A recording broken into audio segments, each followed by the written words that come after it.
크리스웨이 지금 이제 2권을 우리가 이제 하고 있습니다. 제가 지난 시간도 말씀드렸지만은 1과 2권 1과 또 2과 내용까지는 우리가 구약 성경 책별로 들어가기 전에 성경 전체, 지난 1과에서는 창조에서부터 그리스도까지 성경 전체를 한번 우리가 요약하면서 정리해서 제가 한번 강의를 했고, 오늘 이 2과는 성경의 배경에 대해서 우리 이제 공부를 하겠습니다. 근데 왜 이 성경의 이 배경이 중요하냐? 우리가 이제 성경을 읽게 되면은 현재 우리 입장에서 생각하면은 우리가 시간적으로나 이 공간적으로 이 구약의 이 말씀이 기록된 그 시대하고는 엄청난 시간적, 공간적 거리가 있는 거예요. 그렇기 때문에 그 구약 시대의 상황과 그 상황에 처한 시간적, 공간적 거리를 좁히기 위해서 이 배경 연구를 먼저 해야 되는 거예요. 배경을 공부하는 목적은 그거예요. 그 구약 시대의 그 상황, 시간, 공간과 현재 나와의 거리를 좁히기 위해서 공부하는 게 바로 이 배경 연구예요. 그래서 역사적 부분을 또 공부를 하고, 또 지리적 그 부분을 또 이렇게 공부를 함으로써 이제 이 구약 성경에 있었던 이 말씀들이 현재 나와 어떤 의미가 있는가, 어떤 관계가 있는가, 현재 나는 이 말씀 앞에 어떻게 살아야 되는가 하는 것을 구체적으로 더 친밀하게 가깝도록 적용을 하기 위해서 이제 이 성경 배경을 반드시 알아야 돼요. 그래서 우리가 성경은 그냥 무작위 읽으면 되죠. 물론 성경을 많이 읽으면 좋습니다. 그러나 우리가 이왕이면은 말씀을 좀 더 깊이 파고 들어가고, 그리고 이 말씀 속에서 과연 오늘 현재 나에게 무슨 말씀을 하고 계시나, 하나님이 구약 시대 하나님의 백성들이 하셨던 말씀을 가지고 오늘 나에게도 어떤 말씀을 하고 계시는가, 이것을 우리가 더 깊이 알기 위해서는요, 바로 이 성경의 배경 연구를 반드시 해야 된다 하는 거, 이것을 이제 말씀을 드려오시고요. 그래서 오늘 2과는 이 성경 배경에 대해서 뭐 자세하게는 설명을 못해요. 못하지만 개괄적으로 우리 성도들이 꼭 알아야 할 이런 부분들에 대해서 내가 하여튼 최선을 다해서 여러분들이 쉽게 제가 그렇게 설명을 하려고 합니다. 그래서 우리가 먼저 그림 2를 한번 펴보세요. 2과의 그림 2를 한번 펴보세요. 그림이 이 그림이죠. 이 그림을 쭉 펴보면은, 여러분 우리가 이제 성경을 딱 펼치잖아요.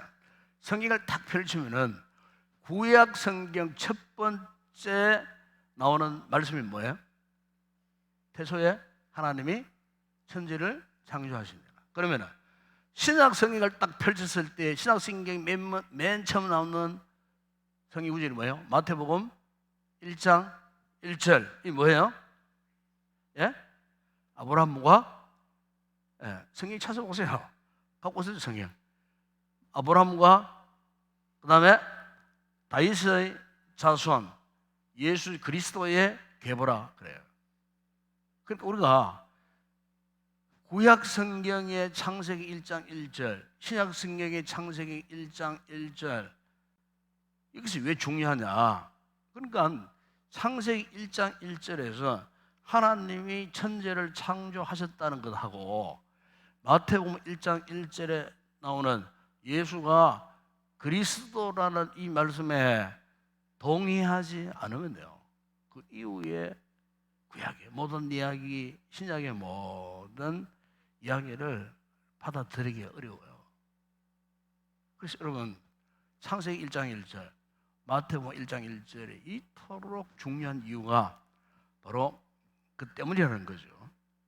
그래서 여러분, 우리가 이제 그 구약 시대를 먼저 보게 되면은 구약 시대에 그 하나님 말씀이 기록되던 그때 이스라엘 백성들에게 있어서는요, 하나님을 정명하기는 쉬웠어요. 왜냐하면 그때는 하나님이 직접 나타나셔서 증언하셨어요, 이스라엘 백성들에게. 또 아니면 하나님이 선지자들을 통해 갖고 직접 말씀하셨어요. 직접. 그리고 이스라엘 백성들이 공동체적으로 그걸 목격을 한 거예요. 하나님의 살아 계시면 애굽에 10가지 재앙, 그들이 피부로 눈으로 톡톡히 보고 경험했어요. 홍해 직접 경험했어요.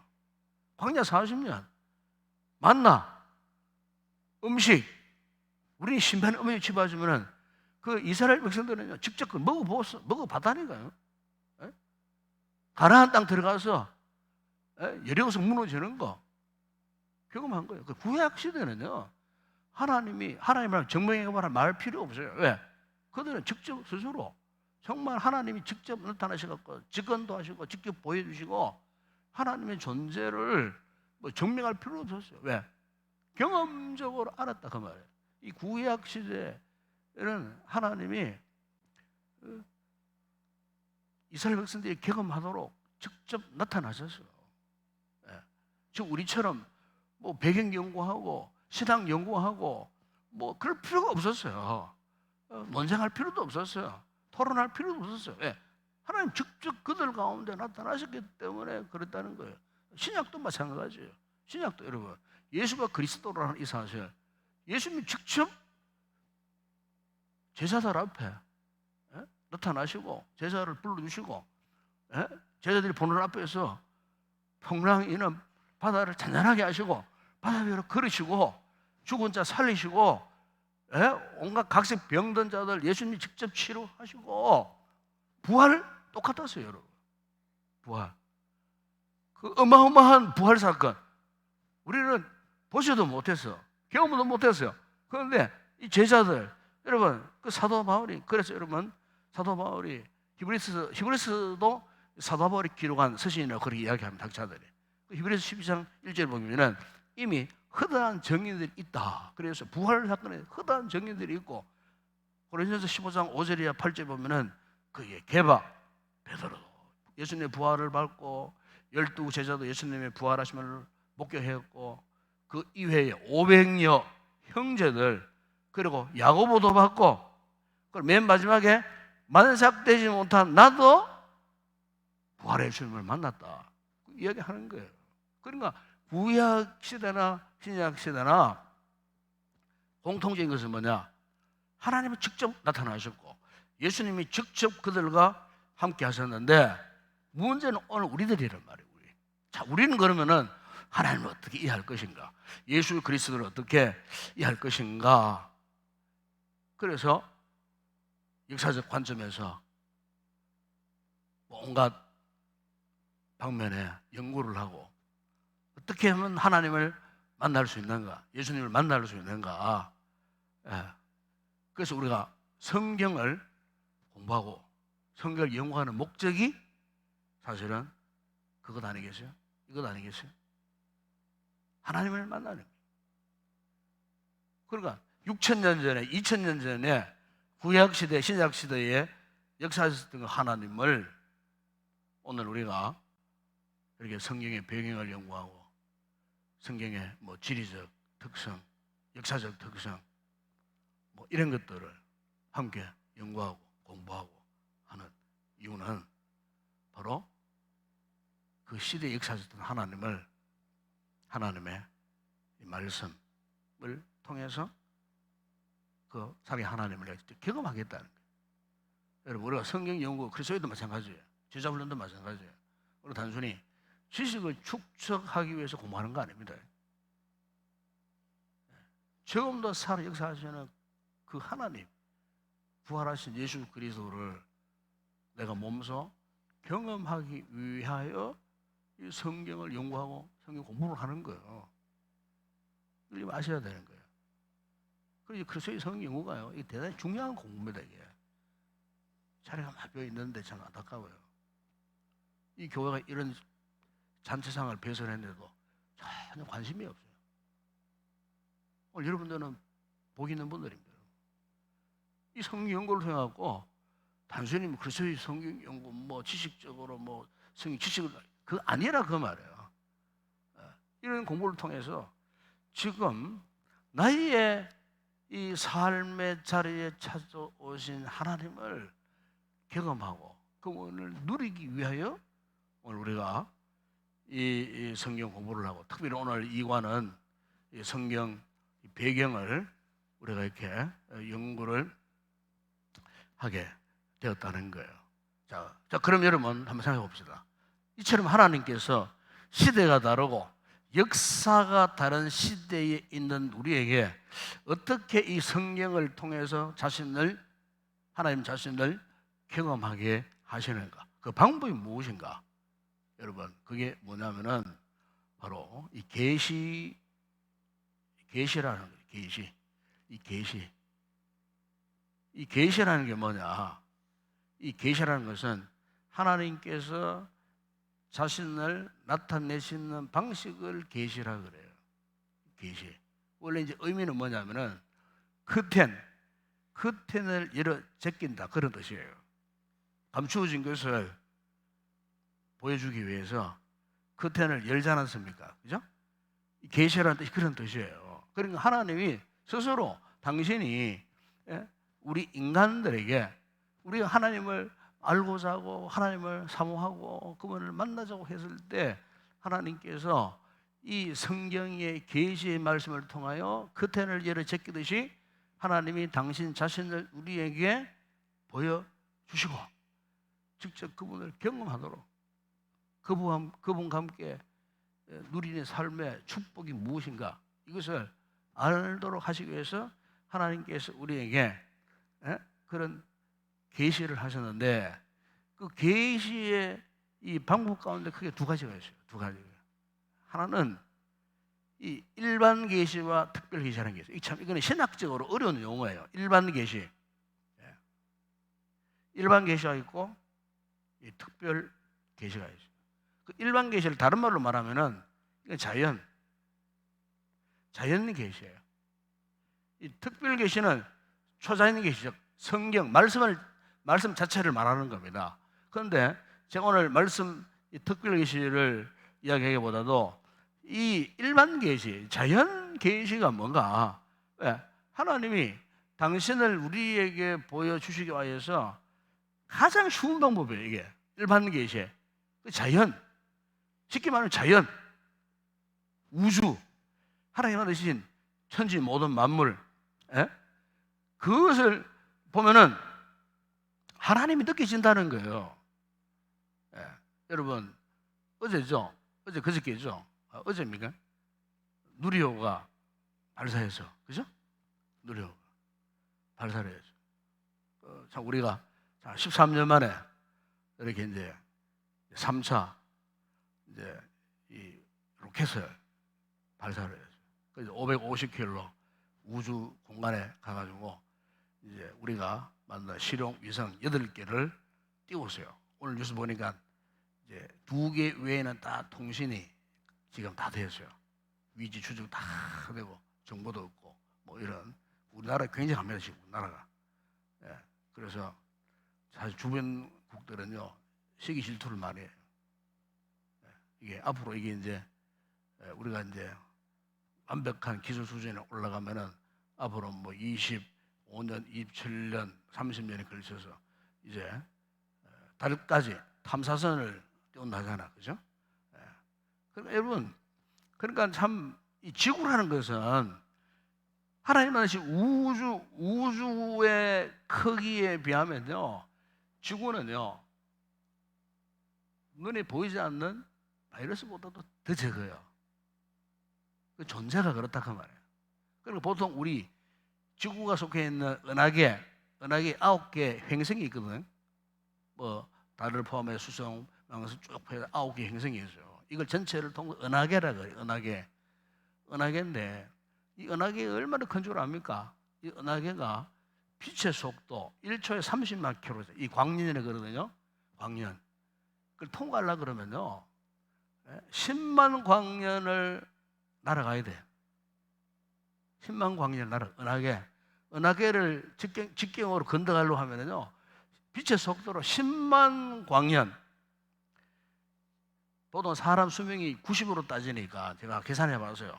90으로 따져보니까 나 같은 사람이 90으로 산다 생각했을 때 1111번 죽었다 살아나야 돼.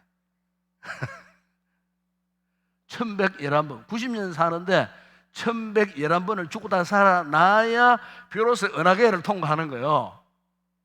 문제는 이런 은하계보다 더 큰 은하계가 수학적 기호로 무한대로 있다는 거예요. 무한대로 뭡니까? 더 이상 숫자로 표현할 수 없는 그 이상의 그 어떤 상황을 무한대로 가잖아요. 그러니까 단 한 개, 지구와 속한 단 한 개의 은하계도 그것도 빛의 속도, 그러면 지구 7바퀴 반 거리거든요. 1초에 지구 7바퀴 반, 한 4만 2,000km가 돼요, 지구가. 그러니까 그 지구 7바퀴 반 속도, 1초 속도로 10만 광년을 날아가야 되는 단 한 개의 은하계. 근데 그 이상의 무한대 은하계가 이 우주를 구성하고 있다는 거예요. 여러분, 하나님이 이 우주를 창조하셨다는 것은 우리 인간의 생각으로는요, 뭐 어떻게 상상할 수 없는 그런 상황. 그러니까 우리 머리로는 다 알 수도 없고 끝을 알 수도 없는 그런 방법으로 하나님께서 이 세상을 만드신 거예요. 믿으십니까? 창조주 하나님이라는 고백이 그런 고백이에요. 하나님이 천지를 창조하시니라, 하나님 그런 뜻이 있다는 거예요. 그러니까 보십시오. 그럼 왜 하나님이 이런 우리 인간이 다 알 수도 없고 끝을 알 수 없는 이런 무한대의 방법으로 세상을 만드셨는가? 그 이유가 뭘까요? 그만큼 하나님은 절대적 존재라는 겁니다. 단순히 사람의 말로는 피조물 그거 아니에요. 하나님은 절대적 존재, 절대적으로 존재해 계시는 전능하신 하나님, 그 하나님. 그래서 여러분, 시편 19편 1절에 다윗이 성령 충만해서 고백한 그 고백 가운데 이런 고백이 있지 않습니까? 하늘이 하나님의 영광을 선포하고 궁창이 그의 손으로 하신 일을 나타내는도다. 하늘, 궁창, 이 뭡니까? 우주를 말하거든요. 요즘 우리말로 우주, 대우주를 말하는 겁니다. 그 우주를 보면 하나님이 천지를 창조하셨구나. 사도 바울이 로마서 1장 20절에서 창세로부터 그의 보이지 않는 것들 곧 그의 영원하신 능력과 신성이 그가 만드신 만물에 분명하게 보여 어떻게 해요? 알리셨다 그랬어요. 만물 가운데 하나님의 신성을 다 알리셨다. 그러면 여러분, 이 세상은요, 하나님의 손이 닿지 않는 부분이 하나도 없어요. 다 하나님 손길이 다 있는 거예요. 그런데 이 그림 보세요. 이 부분이 이제 우주를 말하잖아요. 우주. 수많은 의문들이 있어요. 망원경으로 살펴보니까 참 무한대 있거든요. 그런데 그 아래 그림 보세요. 아래 그림. 다 놀라운 것은요, 하나님이 이 어마어마한 그 우주를 만드시고 그 하나님의 창조하신 그 창조의 가장 중심에 누가 있는가? 아래 그림 이걸 이야기하는 거예요. 자, 지구라는 무대가 있습니다, 그죠? 이제 여기는 관람객이 앉는 의자라. 이게 의자입니다, 의자인데 여러분, 우리 창세기 보세요. 하나님이 모든 진실 만물을 다 창조하셨어요. 우주도 창조하고 모든 걸 다 창조하신다. 맨 마지막에 누구를 만드셨죠? 예? 사람. 우리 나를 만들어 주셨어요. 하시는 말씀이 뭡니까? 이 좋았더라. 이 무슨 의미인지 아십니까? 여러분, 우리는요 단순히 하나님께서 만드신 이 창조물을 그냥 감상하고 구경하는 구경꾼이 아니라는 거예요. 그 교재 나오잖아요. 참여자. 참여자. 하나님의 창조 세계에 참여자로 우리를 만드신 거예요. 여러분, 하나님의 자녀가 되었다는 것은요 그냥 지식적으로 머리로만 알고 있으면 안 돼. 하나님이 나를 너무나 귀한 존재로 하나님의 창조 세계의 가장 이 중심에 누구를? 나를 불러주신 거예요. 구경꾼이 아니에요. 참여자로. 참여자는 뜻이 뭡니까? 그분의 하신 일에 함께 하시도록 하셨다는 거예요. 이게 얼마나 귀한 일인지 몰라요. 우리 이걸 깨달아야 돼요. 단순히 종교적으로 예수 믿는 거 그거요 잘못 믿는 거예요. 이게. 현대교회 안에 그런 분들이 얼마나 많은지 몰라요. 종교적으로 예수 믿어. 종교적으로 하나님을 믿어. 그러니까 맨날 뭐 예배 드리는 그것을 다 만족해버리는 거야. 그게 아닌데. 마치 불교 신도들이 한 달에 한 번, 6개월에 한 번, 1년에 초파일 한 번 불당 가서 불공 드리는 거. 그것처럼 우리 크리스찬들이 예배를 그런 식으로 드린다니까. 예배를. 여러분, 그거 완전히 잘못된 거예요. 하나님의 거룩한 역사사역에 참여자로 불러주셨는데 그럼 우리가 그분과 함께 일을 해야지. 섬김을 해야지. 사역을 해야지. 그죠? 그게 우리의 목적이라 그 말이에요. 그래서 하나님 우리를 힘이 좋게 해주신 이유가 바로 이 일을 맡기시기 위해서. 그래서 여러분, 우리가 할 수 있는, 인간이 할 수 있는 이 창조물인 우리 인간이 할 수 있는 최고의 영광스러운 것이 뭔 줄 아십니까, 여러분? 이사야 10편 40편 3절에 보면 이런 말씀을 합니다. 새 노래 곧 우리 하나님께 올릴 찬송을 내 입에 두셨으니 많은 사람이 보고 두려워해 여호와를 의지하리로다. 여기 보면은 하나님 우리 불러주셨는데 하나님이 원하시는 게 뭐냐? 하나님이 나를 통해서 뭘 원하신다고요? 새 노래, 즉 하나님께 올릴 찬송, 예? 이거를 하나님이 듣고 싶다는 거예요. 예? 여러분, 찬양은요 단순히 우리가 노래하는 거 아닙니다. 노래하는 것만이 아닙니다. 이 찬양은 뭐냐? 하나님을 하나님으로 인정하는 믿음의 행위예요. 아무나 찬양 못해요, 여러분. 찬송의 의미가 그런 거예요. 우리 서랍팀들 열심히 하는데 노래 부르는 거 아니에요. 여러분들이 찬양을 하면서 하나님을 하나님으로 인정하는 믿음의 행위로 하는 거예요. 예? 믿음으로 해. 이 믿음의 행위는 한 번 하고 마는 겁니까? 아니에요. 우리 평생, 우리의 평생. 그래서 여러분 시편에 다윗은 142절 이런 고백을 했어요. 나의 생전에 여호와를 찬양하며 나의 평생에 하나님을 찬송하리로다 그랬어요. 평생 노래 부르는 거 아닙니다. 평생 노래 부르겠다 그런 뜻이 아니라는 거예요. 예? 평생 내가 하나님을 하나님으로 인정하는 믿음으로 살겠습니다. 이게 찬양입니다. 이게 찬양이에요. 그러면 여러분, 하나님은 우리 인간을 창조하신 목적은 하나님을 찬송하도록, 찬송을 통해서 하나님을 경험할 수 있도록. 그래서 우리가 그냥 여기에 이렇게 뭐 좌석에 앉아 있는 구경꾼이 아니라는 거예요. 이걸 아시? 이 그림은 그걸 의미하고 있는 거예요. 그래서 그 다음 이제 이 그림을 보게 되면, 이거를 이제 조금 더 앞에 있는 내용을 좀 더 확대해서 한번 보면은 이런 내용이에요. 근데 거룩한 무대가 있지 않습니까? 무대, 그죠? 이 무대가 있습니다. 근데 이 무대가 있는데 이 무대를 가만히 보니까 그 뭐가 보입니까?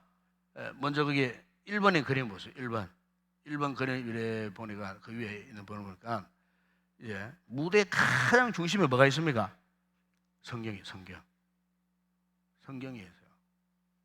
그리고 이 왼쪽에는 산, 구름, 번개불이 보이고 밑에 계명이 보이고 이거는 구약을 의미합니다. 구약 성경에 있어서 가장 중심 최고봉이 뭐냐? 바로 모세가 시내산에서 하나님의 계명을 받을 때 이게 이제 오순절 절기를 지키게 된 계획입니다. 모세가 최초로 시내산에서 하나님의 말씀 계명이죠. 십계명, 그죠? 율법을 받아들일 기념한 절기가 오순절입니다. 유대인들 오순절을 정말 귀하게 여깁니다. 3대 절기 가운데 하나잖아요. 오순절. 그러니까 그거 보세요. 하나님께서 직접 나타나신 거예요. 이스라엘 백성이 보는 앞에서 시내산에 구름이 막 몰려들고 막 꿀에 번개가 막 치고 모세가 올라가서 40일 동안 금식하면서 하나님이 직접 서신 하나님 자필 십계명, 돌판에 새긴 십계명, 그 율법 이런 것들을 다 모세가 기록하고 받아가지고 내려왔어요. 그래서 이 구약 백성들에게 있어서 신앙의 최고본은요, 이 시내산 사건이에요. 시내산 사건. 그러면서 오른쪽은 뭡니까? 신약. 여러분, 항상 우리 그림이 머리가 원이 두 개인 건 누굽니까? 예수님을 말씀한다 그랬잖아요. 예수님이 신약이에요. 신약 성경의 최고본 오신 예수 그리스도예요. 그분이 오셔서 십자가 사건을 통해서 이 구원을 완성해 주신 놀라운 사건, 부활하시고 성천하시고 하나님보다 우편에 계세요. 그러니까 이 구약에 기록된 이 하나님의 말씀을 신약에서는 예수님이 100% 완전히 성취. 그러니까 하나님의 구원 계획을 완성케 하신 사건. 이것이 신약 성경의 최고봉이에요. 그러니까 우리가 성경 전체의 중요한 알맹이 두 개를 딱 뽑아낸다면은 하나는 구약의 하나님의 계획을 받은 시내산 사건, 하나는 예수 그리스도의 십자가 사건.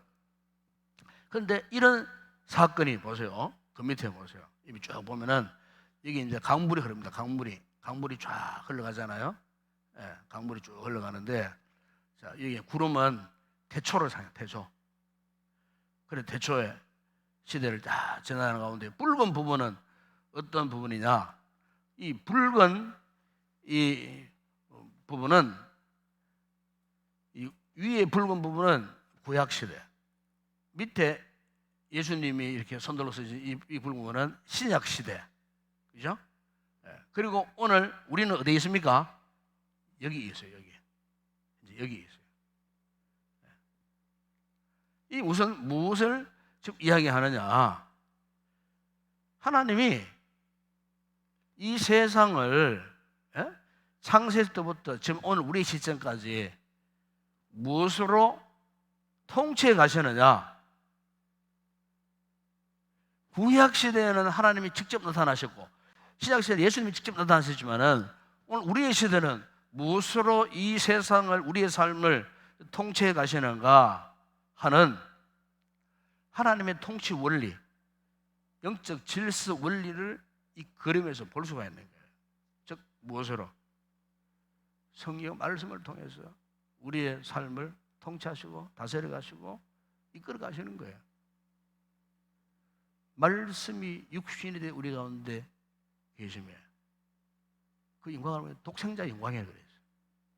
그러니까 이 말씀이 육신이 되었다. 예수 그리스도의 그 말씀, 오늘 우리가 지금 공부하고 연구하고 읽고 묵상하고 듣고 배우는 이 모든 말씀들이 결국 뭡니까? 오늘 21세기 상 우리에게는요, 예수 그리스도 하나님의 임재 자체라고 말이에요. 말씀을 통해서 하나님의 거룩한 임재를 우리가 경험하는 그 같은 사건을 우리가 경험한다는 거예요. 지금도 이 말씀을 통해 갖고 하나님이 이 세상을 이끌어 가셔요.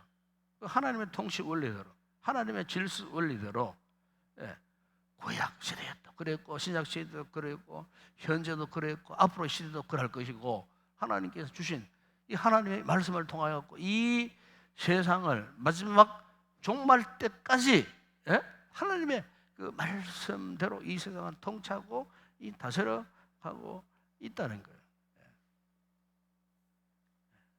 그래서 이제 그 다음 그림을 쭉 보게 되면은, 이제 그 다음 그림은 무엇을 의미하느냐면은, 이제 성경의 지리적 배경을 이제 설명을 하고 있습니다. 그래서 위에 이 부분은 무엇을 의미합니까? 우주, 그죠? 우주. 저 지구 바깥 밑에는 지구. 우리가 살고 있는 이 땅을 지금 이야기하잖아요. 그런데 이 우리가 살고 있는 우주와 이 땅의 가장 중심부, 이거 흰색 부분 있죠? 예루살렘, 그죠? 예루살렘을 지금 보여주고 있어요. 예루살렘을. 그러니까 지금도 예루살렘은 이스라엘의 수도입니다. 수도입니다. 수도. 유대인들은요, 우주의 중심이 어디냐? 예루살렘이라 그럽니다. 지구의 중심이 어디냐? 예루살렘이라 그래요. 왜냐하면은 그 이유가 있어요. 하나님이 이 땅에 수많은 민족들 있지 않습니까? 여기 지도에 보세요. 지도에 쭉 보게 되면 여기에 우리 잘 알고 있는 애굽도 있고, 그죠? 이탈리아, 뭐 그리스도 있고, 또 여기 보니까 가까운데 보니까 여기 아수르 자주 나오잖아요. 아수르, 바벨론도 나오고, 이쯤 보면은 메데라는 나라도 있어요. 성경에 나오잖아요. 파사, 그 밑에는 파사, 페르시아. 지금 나와 있지 않지만은 메데, 파사, 아수르, 바벨론, 뭐 애굽, 그리스, 이탈리아, 그리스 안에 또 로마, 이거 나오지 않죠? 로마 또 있어요. 로마나 훗날에. 그리고 보면은 그건 이스라엘 이 예루살렘 주변을 이렇게 둘러보게 되면은 사실 이 예루살렘은요, 인구 비례로 따져도 지금도 그래요. 이스라엘은 본토 이스라엘 땅에는요 500만밖에 안 돼요. 인구가 500만 명. 주변에 아랍 제국도 있지 않습니까? 시리아나 사우디아라비아나 1억이 넘어요. 이게 1억이 넘어요. 그러니까 2억 2억 가까이 되는 그 주변 국 가운데에 지금도 예루살렘은요 인구가 겨우 땅이 우리나라 강원도 크기밖에 안 돼. 강원도. 그게 이스라엘이에요. 인구도 한 500만 명 채 안 돼. 그런데 강력합니다. 강력합니다. 2억 아랍 제국들이 함부로 이스라엘을 못 건드려요. 강력합니다. 그들이 강력한 이유가 뭐냐? 신앙의 힘이거든. 하나님 주신 땅이고, 하나님이 함께 하시는 백성이고, 그리고 우리 이스라엘은 전 우주, 전 지구의 중심적 위치에 있다. 그런데 우리가 구약 성경을 보세요. 보면은 이 이스라엘 주변 이 강국들의 침략을 계속 받습니다. 근데 보면 우리나라하고 비슷해요. 지리적 위치 역할이 지정학적으로 보면은 이게 이제 군사적 요충지고, 지리적 요충지고, 경제적 요충지고, 여러 가지 정말 중요한 이 요충지에 위치해 있기 때문에 남쪽에 있는 애굽도 대륙으로 진출하려고 하면은 이스라엘 땅을 밟지 않고는 갈 수 없어요. 저 북쪽에 뭐 바벨론, 페르시아나 또 아수르나 메데 뭐 이런 나라들이 광활한 아프리카 대륙 애굽을 정복하려고 하면은 반드시 이스라엘 거쳐가야 돼. 그러니까 지리적으로 군사적으로 중요 요청지. 그래서 이제 지리학적으로 그 지역을 이제 초생달 지역이라고. 초생달 요래 생겼어요. 요래 얄팍하게 생겼어요. 사실은 아무런 볼 것도 없어. 그런데 그것을 정복해야 대륙으로 진출할 수 있으니까. 그래서 이제 이 예루살렘을 한마디로 말하면요, 이스라엘은 동네북 이리 치고 저리 치고 뭐 간이 역 정도처럼 뭐 지나가다가 뭐 쉬었다가는 뭐 그런 역할. 그러니까 화약과 같은 그런 곳이었어요. 그래서 구약 성경 보세요. 계속 뭐 이스라엘과 얽혀 설켜 있는 여러 가지 주변의 그 세력들이 이스라엘을 그냥 두지 않는 거예요. 계속 공격해 오는 거예요. 때로는 고래 싸움에 새우등 터진다고, 북쪽 저 바벨론 아수르가 애국과의 싸움에서 길을 안 열어줘 가지고 또 억울하게 또 당하기도 하고 뭐 이런 게 있었잖아요. 성경에 보면은 이런 여러 가지 참 파란만장한 그 같은 성경의 이제 기록들을 우리가 이제 볼 수가 있습니다. 자, 그러면 여러분, 우리가 이제 이 지도를 이렇게 보면서, 그죠? 이스라엘이, 그죠? 이런 세계 열강들, 이 틈바구니에서 왜 하나님이 이런 약한 나라를 선택하시는가? 그 이유가 뭔가? 저도 처음에 성경 읽다 이런 걸 굉장히 고민스러웠어요. 하나님이 이왕이면은 저 일찍이 말이죠, 뭐 애국 같은 제국을 선택해갖고 말이죠, 강력한 땅에다가 막 그 나라를 부강시켜갖고 막 전 세계를 호령하고, 아니면은 바벨론 같은 나라를 선택해갖고 막 그 단숨에 힘으로 취합해가지고 막 전 세계를 복음화 시키고 막 이래야 되는데, 가장 약한 이스라엘을 이 선택하신 이유가 뭐냐? 여러분, 바로 그것은 하나님의 나라의 이 질서를 성취하기 위해서 우리 인간들이 그걸 보여주기 위한 거예요. 보여주기 위한. 하나님의 나라의 그 질서가 어떤 건가? 여러분, 세상 나라의 질서는 한마디로 뭐냐? 힘의 질서입니다. 힘의 질서. 파워게임. 정치하는 사람 보세요. 정치에 또 힘과 힘의 싸움이에요. 이게 세상적 질서예요.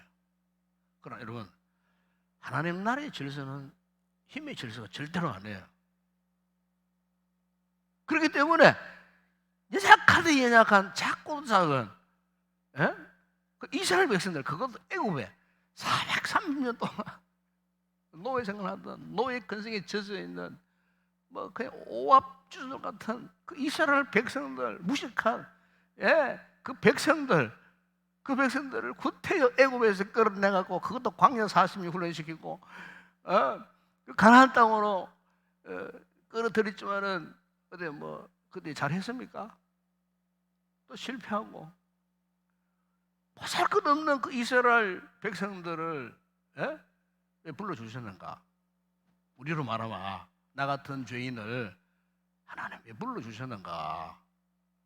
여러분, 우리에게 무슨 큰 파워, 힘을 주시기 위해서 나를 통해서 뭐 세상을 정복하고 막 무력으로 막 세상을 통일하고 막 돈도 많이 벌고 막 재벌가가 되고 경제적으로 떵떵거리고 살도록 우리 불러주셨는가? 아니라 그 말이에요. 여러분, 하나님이 이 같은 이스라엘을 불러주신 그러한 뜻이 있어요. 여러분, 그것이 여러분 성경 한번 찾아봅시다. 출애굽기 19장 6절에 보면 이렇게 말씀합니다. 이런 말씀이었어요. 출애굽기 19장 6절에 너희가 내게 대하여 제사장 나라가 되며 거룩한 백성이 되리라. 너는 이 말을 이스라엘 자손에게 전할지니라. 특별히 중요한 것이 뭐예요? 제사장 나라. 여러분, 이 제사장 나라라는 뜻은 무슨 뜻이냐? 이 이 세상의 중심이 되기를 바라셨다는 겁니다. 이 세상의 중심이 되기를 바라셨어요. 주변 나라들이 이스라엘을 보면서 하나님 나라를 깨달아 알도록 하시기 위해서 이스라엘을 가장 힘들고 어렵고 미천한 곳, 그곳에 하나님이 두신 목적이 그런 거예요. 그곳에서 바로 무엇을, 세상 나라들이 무엇을 알도록 하기 위해서? 하나님을 알도록 하기 위해서.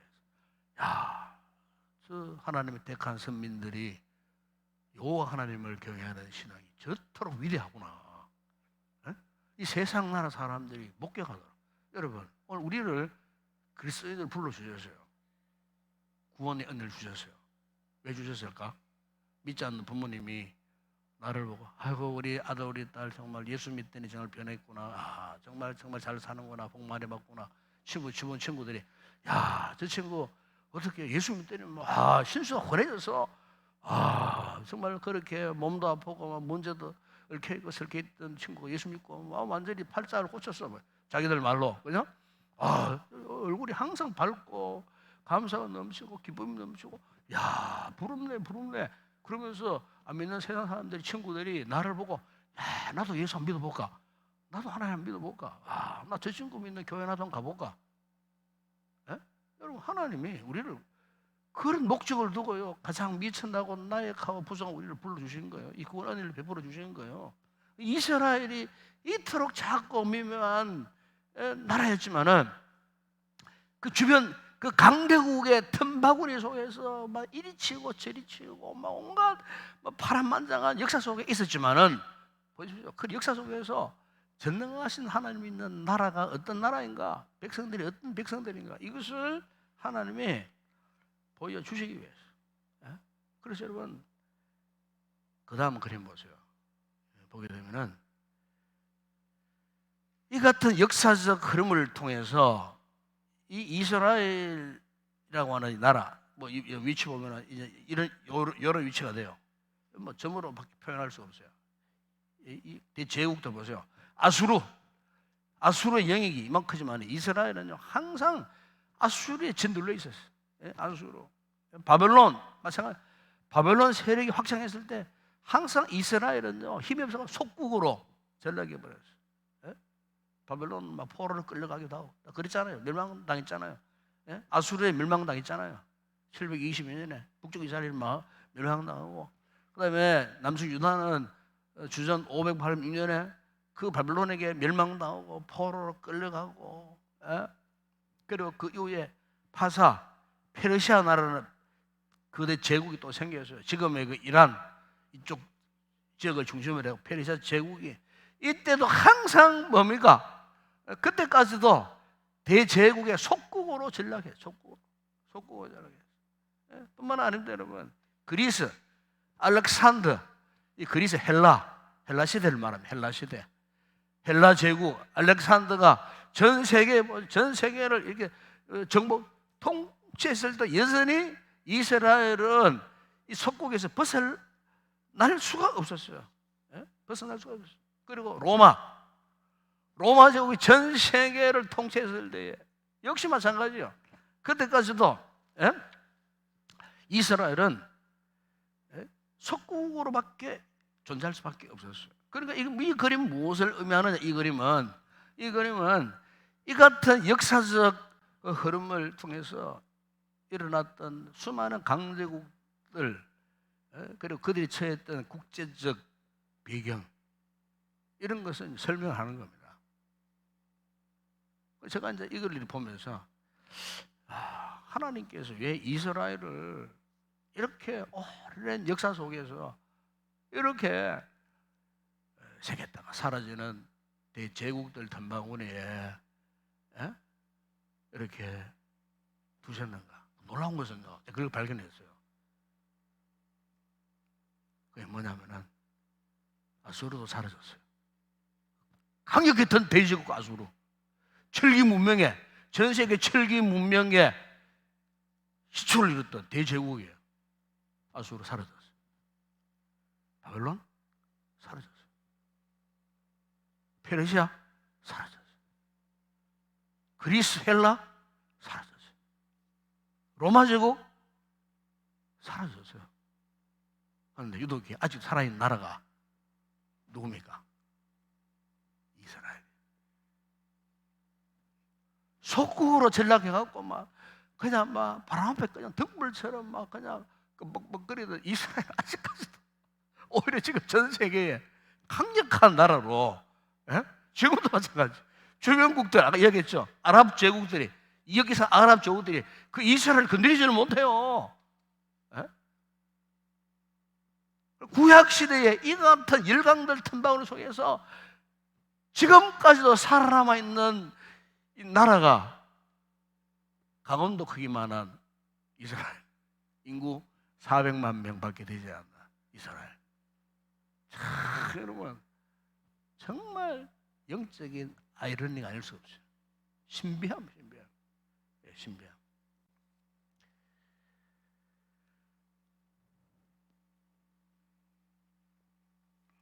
그래서 여기 이제 이 그림은요, 구약의 이제 정치적 배경을 이야기합니다. 구약의 정치적 배경.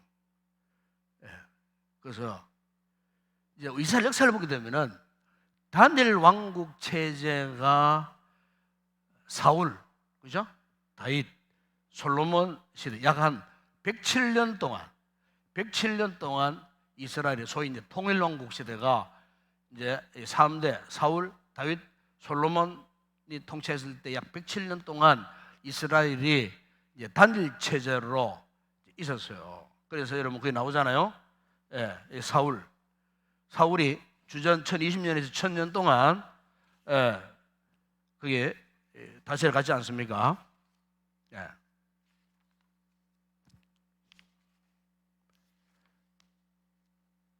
다스려 갔어요. 그러니까 여기 이제 107년 동안 이제 단일왕국 체제가 있다가 그 이후에 그 분열왕국 시대가 돌아옵니다. 분열왕국 시대. 그러니까 북이스라엘하고 남쪽 이제 남쪽 유다 왕국으로 이제 갈라집니다. 이때가 이제 북쪽에는 여로보암 왕이 이제 다스리고, 남쪽에는 솔로몬의 아들 르호보암 왕이 다스립니다. 이렇게 해서 북쪽 이스라엘은요, 국의 왕조의 19명 왕들이 북쪽 이스라엘을 통치했습니다. 그래서 약 한 210년 동안, 구약성이 이제 오늘 공부하는 이유는 이걸 알으면은 앞으로 구약을 이제 들어가 보면은 쉽게 이해가 돼요. 그 역사를. 그래서 북쪽 이스라엘은 국의 왕조의 19명의 왕들이 210년 동안 북쪽 10개 질파 중심으로 해서 이제 그 나라를 다스려 갔어요. 다스려 가다가 북왕국의 마지막 왕 호세아 왕을 마지막으로 주전 721년에 아수르 제국에 멸망당합니다. 북쪽 이스라엘이 멸망당합니다. 그래서 이제 그 당시에 북왕국 이스라엘 수도가 어디냐? 사마리아입니다. 사마리아. 아수르가 북쪽 이스라엘 점령하고 사마리아 중심으로 해서 북쪽에 있는 그 이스라엘 백성들을 아수르 제국의 사람들과 혼혈 정책을 합니다. 잡족으로 만들어 버려요. 잡족으로. 훗날에 역사가 흘러가서 이스라엘 백성들이 이제 그 지역을 사마리아 땅이라 그렇게 부릅니다. 그래서 이스라엘 백성들이, 정통 유대인들이 사마리아 사람들과는 상존하지 않습니다. 주님 당시에도 그래서요. 사마리아 여인, 그죠? 사마리아 땅을 밟지도 안 했어요. 갈릴리, 사마리아, 유다인데 갈릴리로 가려고 하면은 지키면 빨리 가는데 그 그 더러운 땅에로 안 밟고 위에서 갈릴리로 올라갔어요. 그 정도로 사마리아 사람들 상종하지 않아. 왜? 그 역사가 이거예요. 망해갖고 잡족 혼혈 정책으로 순수 혈통의 유대인이 아니다는 거예요. 너희들은 유대인이 아니다. 혼혈족이잖아. 에? 잡족이잖아. 이렇게 해서 이스라엘 유대민족으로 받아들이지는 않았어요. 그래서 굉장히 예수님 시대에 사마리아적 사람들이 따돌림을 당하고 무시를 당하고 개와 돼지 취급을 당했던 이유가 이 역사에 이 같은 배경이 있어요. 네. 그 남쪽 유다 왕국은 솔로몬의 아들 르호보암이 통치를 했어요. 그런데 남쪽 유다는요 단일 계보로 이어졌는데 다윗의 후손들이 왕이 됩니다. 북쪽은 9개의 왕조가 바뀌었어요. 그래, 9개의 가문이 다 달라. 남쪽 유다는 한 가문이에요. 다윗의 후손들이 이제 왕이 됩니다. 그래서 20명의 왕들이 345년 동안 남쪽 유다를 통치를 했어요. 그래서 북쪽 왕국보다는 135년 더 존속했어요. 남쪽 유다는. 물론 남쪽 유다도 바벨론에게 멸망당하죠. 바벨론에게 멸망 당하게 되는 그런 결과를 보게 됩니다. 그래서 이제 오늘 여기 이 그림은 이렇게 이제 통일왕국 시대에 사울의 다스리던 지역, 다윗, 솔로몬 보죠. 이 다윗이 통치할 때가 가장 이스라엘이 영토가 넓었어요. 영토가 점점 쪼그라들다가 나중에 보십시오.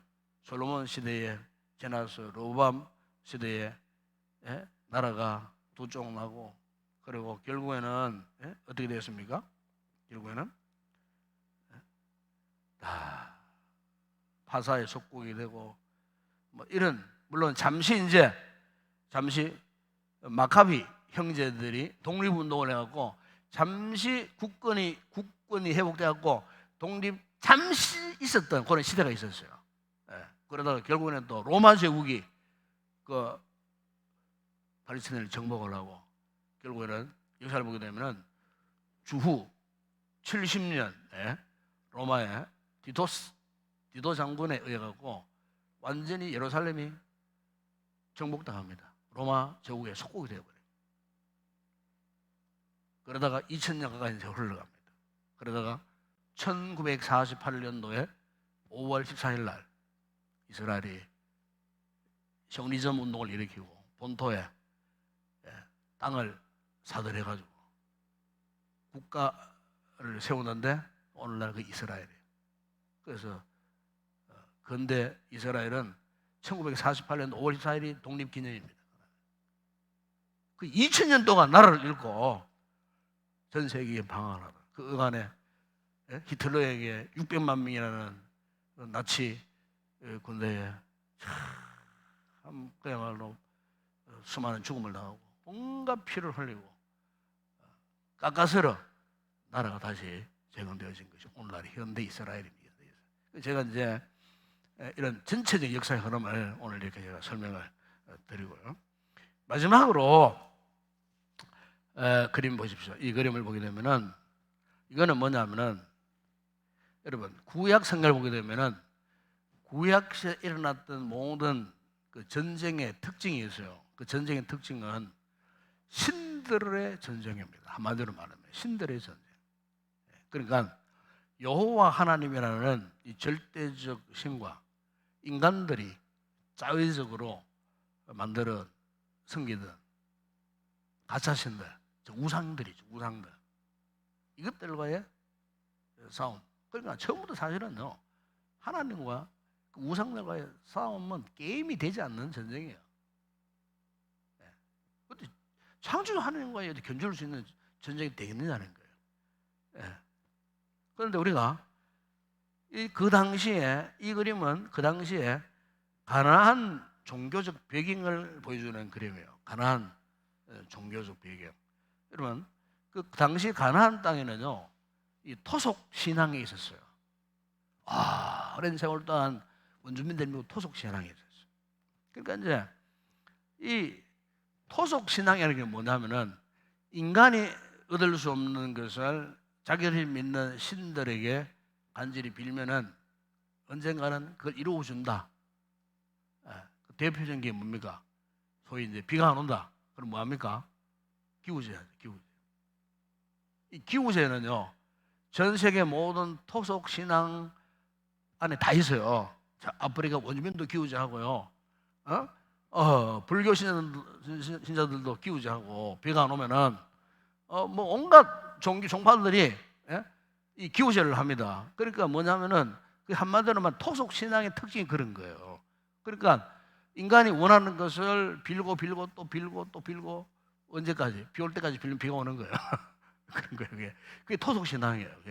그러니까 구약 시대에 가나안 땅에 그런 토속 신앙이 있었는데 그 토속 신앙의 중추적 역할을 했던 우상이 있었는데 하나는 위에 바알 우상이고 하나는 아세라 또는 아스다롯이라는 우상입니다. 그 교재에 나옵니다. 교재도 아스다롯이라는 우상이에요.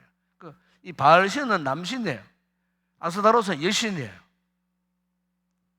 자, 그러면은 왜 가나안 땅에 전통적으로 토속 신앙 바알과 아세라 신, 한마디로 남자 신과 여자 신 왜 생겼는가? 여기 이 신들은 뭐냐? 농사의 신입니다. 풍요의 신입니다. 그러니까 이 신에게 빌고 이 신에게 제사를 드리면 이 신을 즐겁게 하면은 이 신들이 구름을 몰고 와가지고 땅에 비를 내려가지고 보세요. 그림 보세요. 나오잖아요. 이 풀이 막 농사도 곡도 잘 되게 만들고 한다는 거예요. 그러니까 여기에 보면은 남녀가 있어. 남녀. 이 신을 섬기는 우상 숭배자들을 말합니다. 이들이 자, 어떻게 하면 이 신들을, 이 바알과 아스다롯을 기쁘게 할까, 즐겁게 할까? 그래서 이 신들을 즐겁게 하기 위해서 신전을 만들었어요. 신전을 만들었는데 그 신전 안에는 창기들이 버글버글했어요. 창녀들이 버글버글했어요. 그러면 이제 이 남자가 신전에 들어갑니다. 그러면요, 창기들과 음란 행위를 하는 거예요. 성전 안에서, 신전 안에서 음란 행위를 하는 거예요. 그러면요, 누가 기뻐하는가? 바알과 아세라 기뻐하니까. 그래, 그것이 바알과 아세라 우상 신의 그 어떤 의식 가운데에 이런 음란 의식이 있었던 거예요. 음란 의식. 이걸 이제 음란하게 할 때 바알과 아세라가 즐거워해서 그 땅에 구름을 몰고 오고 비를 주고 그리고 풍요에 복을 주고 잘 살게 하고 한다. 이게 이제 그냥 가나안 7족속들이 섬겼던 토속 신앙이 이겁니다. 근데 문제는 뭐냐? 하나님을 섬길 이스라엘 백성들이 그 땅에 들어가고 하나님의 계명, 하나님의 질서를 따라 사는 것이 아니고 바로 이 가나안 세상적인 질서를 따라 살았다는 거예요. 이게 이제 정말 큰 문제였다는 거예요. 그리고 여러분 거기 밑에 구석에 보세요. 여기 계명, 10계명이잖아요. 파괴, 불순종해요. 여러분 하나님이 기뻐하셨겠습니까, 여러분? 이스라엘 백성들은 근본적으로 제사장의 나라고 이 세상의 중심적 나라고 중심적 백성들이고 그리고 그들은 하나님의 질서를 따라 살아야 했던 백성들이고 세상 힘에 질서에 휘둘리지 않고 하나님 나라의 질서 오직 하나님의 계명을 따라 살아갈 이스라엘 그 백성들이 그렇게 살지 못했다는 거예요. 여러분 여기에 10계명이에요. 10계명. 여러분 10계명에서 정말 중요한 부분이 있어요. 10계명에서 여러분 1, 2, 3, 4 계명까지 딱 보면은 가장 중요한 내용이 뭡니까? 자, 첫 번째 뭐예요? 첫 번째 하나님의 유일성을 말해요. 하나님의 유일성. 그러니까 너는 나 외에 다른 신을 내게 두지 말라. 이스라엘 백성들에게. 하나님의 유일성. 그리고 두 번째는 다른 신을 금지했어요. 다른 신을 금지했어요. 그러니까 다른 신이 왜 필요했을까요? 다른 신, 이스라엘 백성들이 더 다른 신이 필요했을까요? 하나님께 아무리 기도해도 뭐 하나님이 응답하지 않으신 거야, 안 주시는 거야. 오늘 우리도 마찬가지야. 하나님께 뭐 내 가정에 지금 막 우한 질고는 막 일어나고 있는데 막 하나님 아무리 기도 안 돼. 아이고 막 팔공사 밑에 막 동자를 한번 찾아가 볼까, 용하다는 무당 한번 찾아가 볼까, 막 전문 한번 볼까, 포닥거리 한번 할까. 진짜 기독교인들 가운데 그런 분도 있다는 거예요. 교회 집사 가운데 그런 분 있다는 거예요. 우리 양육반에 우리 윤수연 성도님이 그런 고백을 하시더라고요. 목사님 저도 한때 그래갖고요 갔는데 막 혼나고 돌아왔대. 무당이 막 혼을 막 책망하고 막 부정을 하더래. 그 윤수연 성도가 막 놀라가지고 돌아와. 그런 얘기를 하고 자기 그런 고백을 하더라니까요. 공부하다 보니까. 실제 그런 교인들이 많아요. 저 서울의 미아리 고개 무당촌이잖아요. 입시철, 국회의원 선거철 되어보세요. 연말 되어보세요. 인수 되어보세요. 기독교인 대환장 카오스 붙여놓고. 실제입니다, 실제. 기독교인들이 오가 용하다는 무당 앞에 뭐 수백만 원씩 복채주고요. 점신다는 거예요. 부단다는 거예요. 여기 와갖고. 그러니까 이스라엘 백성들이 왜 다른 신을 섬기게 되었는가? 여호와 하나님을 막 찾고 구하고 막 기다려도 응답이 안 되는 거야. 그러니까 뭐 다른 신 한번 섬겨볼까? 가나안 백성들이 섬기는 가나안 족속 섬기는 그 신들 한번 내가 한번 섬겨볼까 싶어갖고 다른 신을 섬기게 되었다는 거예요. 하나님 그걸 금하셨다는 거예요. 그리고 우상을 금지하셨어요. 우상을 금지하셨어요. 왜? 여러분, 우상은 뭡니까? 우상은요, 하나님을 미워하는 행위가 우상입니다. 하나님을 미워하니까 우상을 섬기는 거예요. 너를 위하여 새긴 우상을 만들지 말라 그랬어요. 왜 만드는가? 하나님을 미워하니까 우상을 만드는 거예요. 우상이 더 좋아. 하나님 믿으니까 너무 하나님 막 율법적으로 막 통제하는 거 같고 막 자유도 잃어버리는 빼앗는 거 같고 하니까 하나님 싫어. 교회 다니는 거 싫어. 그래서 나는 막 그냥 막 자유로운 그래서 종교생활 하고 싶어. 그래서 가톨릭 가니까 막 담배도 되고 술 먹어도 되고 제사해도 되고 아무 상관없더라 막 이래갖고 가톨릭 옮기나 또 가톨릭으로. 우상입니다. 우상. 가톨릭 우상 종교입니다. 마리아 성모 섬기지요. 성상들 앞에 절하지요. 기도하지요. 신부 앞에 자기 죄 다 고백 다 하죠. 주님 앞에 할 거를 신부 앞에 다 사람 앞에 다 한다. 사람 앞에. 그리고 용서 다 받은 거예요. 그 비성경적이에요. 그게 다 우상의 잔재들이에요. 우상의. 그리고 여러분 하나님의 이름을 망령되게 일컫지 말라 그래요. 여러분 여기에 망령되게 한다는 말은 무슨 뜻인지 아십니까? 망령되게 한다는 말, 하나님을 망령되게 한다는 말은 하나님을 거룩하게 여기지 않는다는 뜻이에요. 하나님을 거룩하게 여기지 않는 거예요. 그럼 거룩이 뭡니까? 거룩이 뭐죠? 이 거룩은 구별시키는 걸 말합니다. 선과 악을 구별하는 게 거룩이라는 거예요. 그러니까 하나님을 거룩히 여기지 못한다는 말은 하나님을 피조물로 전락시켜버리는 거예요. 나와 똑같은 존재 전락시켜버리는 거예요. 하나님과 아무것도 아니더라고. 나 똑같은 존재더라. 보이지도 않고 역사하지도 않고 뭐 하나님 뭐 이 사람 안 하더라. 아이고 나보다 못하더라. 이게 이름은 뭐냐? 하나님의 이름을 망령되게 일컫는 거예요. 오늘 교회 안에 그리스도인들 가운데 이런 분들이 있어요. 무서운 죄입니다. 그게 무서운 죄. 그래서 지금 여러분 이스라엘 백성들이 가나안 땅에 들어갔지만은 이런 죄를요 스스럼 없이 짓고 있었던 거예요. 결국 하나님이 그들을 왜 뒀습니까? 돌아오라, 돌아오라, 돌아오라. 아, 우리 돌아오랬지만 돌아오잖아. 하나님이 북쪽 이스라엘도 멸망시켜버려. 남쪽 유다도 멸망시켜버려. 바벨론 포로에 가서 막 지질이 고생하도록 만들어. 예?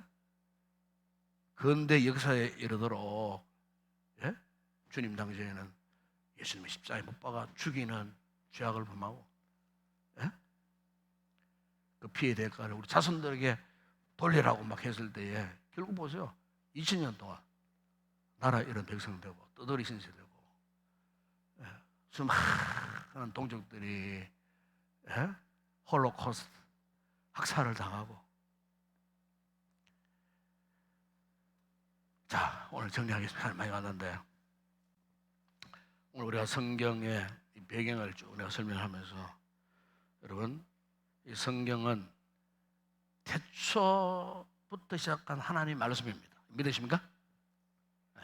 그 말씀은 지금도 우리 가운데 존재하고 있습니다. 그렇기 때문에 우리가 이 성경을 대하는 이 시점이 언제가 중요하냐? 창조 때냐? 아니면 예수님이 십자가에 죽으신 그때냐? 아니에요. 오늘 지금 현재 내가 살고 있는 현재, 지금 내가 숨쉬고 있는 이 현재, 21세기 지금 현재. 물론 이것을 알기 위해서 성경 역사적 배경도 연구도 하고 지리적 배경도 연구를 하지만은 다 중요한 것은 성경의 모든 포커스는 현재 나의 삶과 연결되어 있다는 것. 이걸 여러분 잊지 말아야 합니다. 아시겠죠? 네, 지금도 유효하다 하는 것. 출애굽 사건, 홍해 사건, 그것만 생각하고 아, 부럽다, 그게 아니에요. 지금 그 같은 역사가 오늘 나의 삶에 유효하다는 것. 믿으십니까? 지금도 역사한다는 사실, 우리가 성경을 연구하는 목적이 있습니다. 우리 함께 찬양하고 기도 시간 갖도록 하겠습니다. 주님 말씀하시면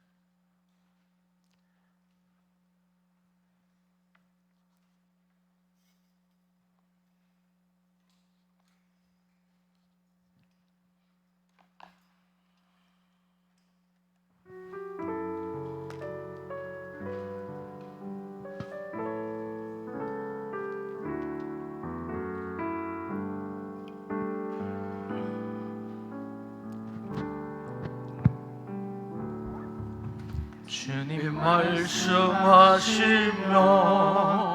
내가 나아가리라. 주님 뜻이 아니면 내가 멈춰리라. 나의 가고 싶은 것 주님 뜻에 있으니 오 주님 나를 이끄소서. 주님 말씀하시면 내가 나아가리다. 주님 뜻이 아니면 내가 멈춰서리다. 나의 가고 싶은 것 주님 뜻에 있으니 오 주님 나를 이끄소서. 뜻하신 그곳에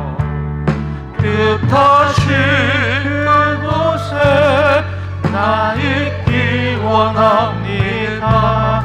이끄시는 대로 순종하며 살리니 연약한 내 영을 통하여 일하소서.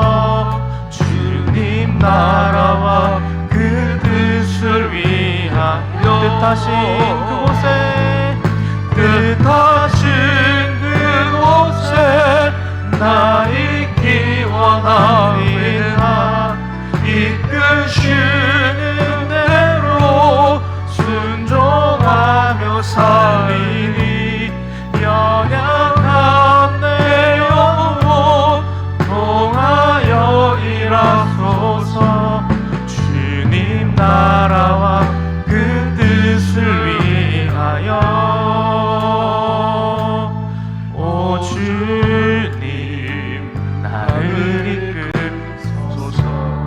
다 같이 한번 기도하겠습니다.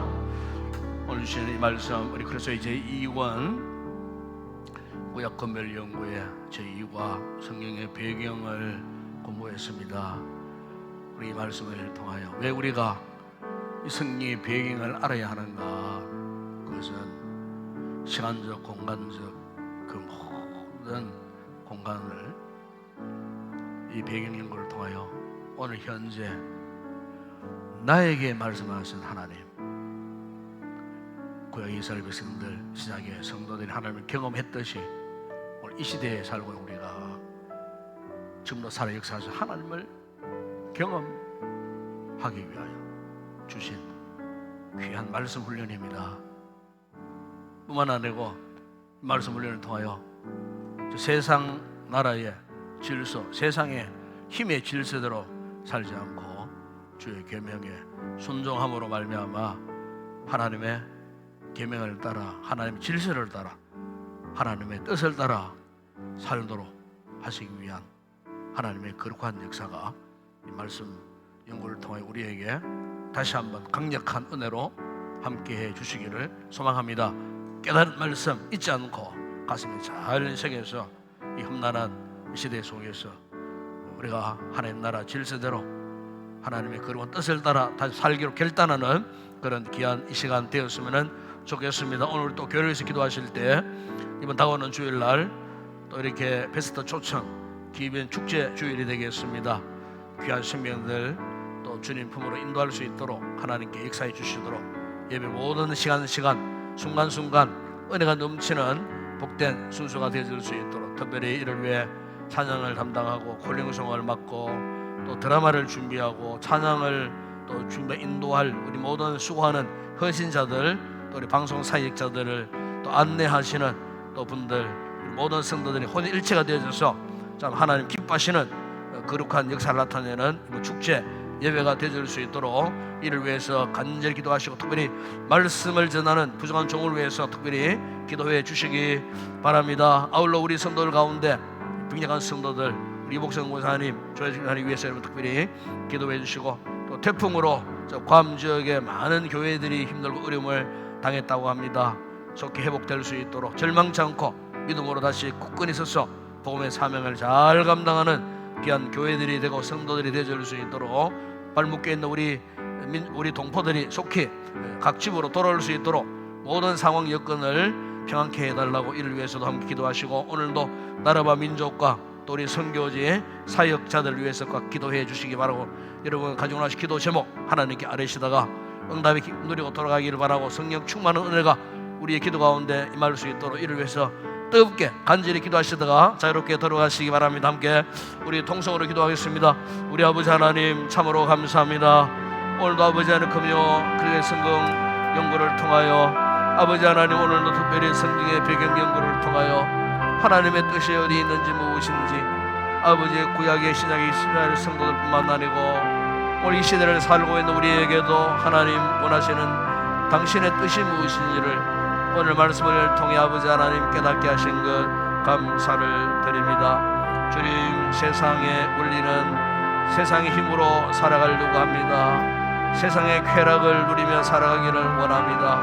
아버지 이것이 세상 질서입니다. 그러나 주여 우리는 주의 계명을 순종하고 말씀을 따르고 아버지 하나님 성령의 인도하심을 받아 하나님 나라의 백성으로 사는 나라의 질서에 통치를 받고 다스림 받는 이 같은 삶을 살아가는 저희들 되어질 수 있도록 오늘 말씀을 통하여 이 같은 부족한 부분들을 우리가 깨닫게 되어 사오니 주여 우리의 걸음걸이가 결코 세상을 향하지 않고 주님 나라를 향하여 믿음으로 의연시 달려갈 수 있는 믿음의 복된 우리 성도들 되어질 수 있도록 축복하여 주시기를 원합니다. 주님 오늘도 우리 교회를 축복하여 주시고 전반기 행복 모임과 설가족 모임을 통하여 아버지 전도된 귀한 우리 베스트들을 이번 주일날 초청하는 기빈축제 주일로 드립니다. 주님 모든 축제 예배 순서마다 물 흐르듯 성령님의 은혜가 흠쳐 흐르는 아버지의 거룩한 순간 시간들이 되게 하여 주시고 이를 위해 수고하는 모든 주의 종들 찬양을 준비하고 또 아버지 하는 드라마를 또 준비하여 또 무대에 올려드리며 하나님의 올려드릴 주의 종들을 붙들어 주시고 또 아버지 콜링송을 준비해 올려드리고 우리 집사님에게 은혜를 베풀어 주시고 특별히 아버지 방송 팀들을 지금 축복하시고 지혜롭게 아버지 하나님 잘 감당할 수 있도록 주님 도와주시고 우리 교육자 사역자들에게도 은혜를 베풀어 주셔서 참으로 이번 주를 드리는 축제 예배가 모든 순서가 온전히 하나님 앞에 큰 영광 되게 하시고 무엇보다 아버지 작정된 귀한 생명들이 이 기회를 놓치지 않고 이곳에 와서 다시 한번 예수를 영접하는 구원의 놀라운 역사가 날 수 있도록 축복하여 주시옵소서. 아버지 부족한 종이 말씀을 준비합니다. 아버지 하나님 귀한 영혼들에게 꼭 필요한 말씀 잘 준비되어 은혜롭게 말씀을 선포하여 말씀의 생명 능력 말씀을 통하 예수 그리스도 복음 힘있게 선포되고 아버지여 무생명들이 말씀에 큰 감동받고 예수 처음 믿는 귀한 영혼들이 예수님을 알고 예수님 마음속에 영접하는 귀한 구원의 은혜의 역사가 있게 하여 주시옵소서. 아버지 모든 순서마다 성령님이 간섭해 주시고 예배 시간 동안 성령의 뜨거운 은혜가 강물처럼 넘치는 거룩한 축제 예배가 되어줄 수 있도록 주님 역사하여 주시옵소서. 아버지 우리 성도들 가운데 특별히 예간 성도들 이복성 무사님 주님의 은혜로 수술을 잘하고 회복하여 가정으로 돌아왔습니다. 주님 아직도 약한 부분들 주님 깨끗하게 하시고 식욕이 회복되게 하시고 몸의 컨디션이 정상적으로 회복되게 하시고 아픈 상처들이 주님의 은혜의 치료 광선을 받아서 깨끗하게 치유 회복 정상적인 몸으로 회복되어지게 하여 주시기를 원합니다. 우리 조혜수 기사님 붙드시고 은혜 가운데 아버지 치료 잘 받게 하신 것 감사합니다. 회복을 하라 하신 것 감사합니다. 주님 성령의 충만한 은혜를 주셔서 참으로 씻은 듯 나음받고 아버지 상처들이 깨끗하게 아버지 주신 귀한 아버지의 사명을 잘 감당하는 귀한 여종이 되어줄 수 있도록 은혜를 베푸시고 그 외에 아버지 여러가지 힘들고 어려운 문 속에 한숨 짓고 절망에 있는 성도들이 있다면 주님 오직 예수님을 바라보게 하시고 예수님이 진정 산 소망이 되게 하소서. 현재 권하는 장사 나타날 영광과 족이 비켜할 수 없도다 하신 말씀처럼 아버지 하는 주님의 그 응답의 그날을 바라보며 영광스러운 주님을 바라보며 아버지 믿음으로 기억하고 승리하며 나아가는 회복하는 귀한 성도들 되어줄 수 있도록 모든 병약한 부분 깨끗하게 치료하시고 회복케 하소서. 참으로 아버지 주신 귀한 사명 감당하는 복된 우리 성도들 되어줄 수 있도록 은혜를 베풀어 주옵소서. 특별히 아버지 오늘도 전 세계를 품고 기도하기를 원할 때 밤 지역에 아버지 슈퍼 태풍을 통하여 많은 교회들이 힘들고 어려움을 하고 많은 교회들이 아버지 지붕이 날아가고 아버지 벽체가 무너지고 교회 정문이 쓰러지고 아버지 교회 마당에 있던 유실수들이 뿌리 뽑혀 아버지 하나님 수도도 끊기고 전기도 끊기고 여러가지 아버지의 삶의 곤감을 당한다고 하고 있습니다. 주님 없는 교회들을 회복시켜 주시고 아버지 하나님 욥이 고난을 인내로 이겨내었듯이 주의 종들이 믿음의 인내로 아버지의 고난의 현장을 잘 이겨내고 본래의 모습으로 속히 재건하며 회복될 수 있도록 주님 도와주시고 전능하신 하나님을 바라보는 가운데에 위로를 받고 쉼을 얻었어 아버지의 고난의 현장을 디디고 승리의 삶을 살아가는 아버지의 주의 종들 되게 하시고 교회들이 되어줄 수 있도록 아버지 하나님 여행 갔다 발목에 있는 3,000여 명의 우리 동포들을 속히 아버지의 가정으로 돌아올 수 있도록 모든 상황을 여건을 평탄케 하셔서 어려움 없지 않도록 아버지 도와주시기를 우리 아버지 하나님 원합니다. 오늘도 아버지 하나님 전 세계 민족 나라 열방들에게 나아가 복음을 전하는 주의 종들을 붙들어 주시고 세우신 교회들을 통하여 주는 위대한 역사가 있게 하시고 우리 교회가 또 다음 달에는 아버지 선교지 방문을 앞두고 있습니다. 일주일 단기 선교를 통하여